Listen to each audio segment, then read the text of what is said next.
रात के 2 बजे थे।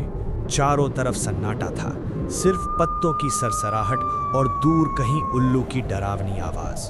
राहुल और उसकी दोस्त नेहा दोनों शहर से थोड़ा दूर जंगल के उस पुराने रास्ते पर कार चला रहे थे। राहुल हंसते हुए बोला, यार नेहा, लोग कहते हैं यहाँ भूत प्रेत रहते हैं, हॉन्टेड फॉरेस्ट।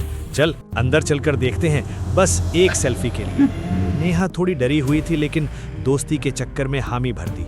कार जंगल के किनारे रुकी। जैसे ही वे बाहर निकले, हवा ठंडी हो गई। पेड़ों के बीच से एक पुरानी टूटी फूटी हवेली दिखी। खिड़कियां टूटी हुई, दरवाजा आधा खुला।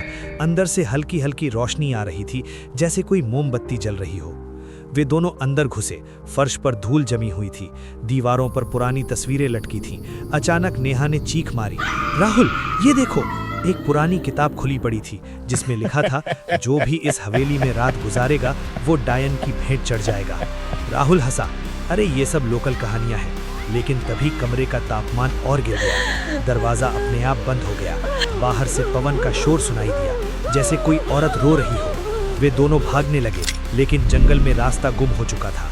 पेड़ एक दूसरे से जुड़ते दिख रहे थे। अचानक सामने से एक औरत आई, लंबे काले बाल, सफेद साड़ी, पैर उल्टे। डायन। उसकी आंखें लाल थीं और मुस्कान डरावनी। राहुल चिल्लाया, भाग नेहा!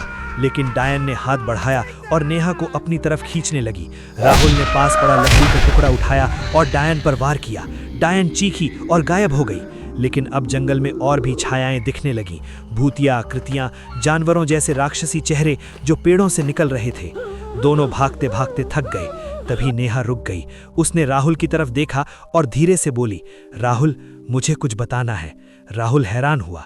नेहा की आंखें अचानक लाल हो गईं। उसने कहा, मैंने जानबूझकर तुझे यहाँ लाया। ये हवेली मेरी है। 100 साल पहले मैं यहीं मरी थी, डायन बनकर, और अब तू मेरी जरूरत है अपनी दोस्ती पूरी करने के लिए। राहुल स्तब्ध रह गया। नेहा? नहीं, वो डायन थी। असली नेहा तो पहले ही मर चुकी थी। राहुल चीखा, लेकिन डायन ने उसे गले लगा लिया। उसकी ठंडी सांसें राहुल के कानों में गूंजी, अब तू हमेशा मेरे साथ रहेगा। अगली सुबह जंगल में सिर्फ राहुल की कार मिली।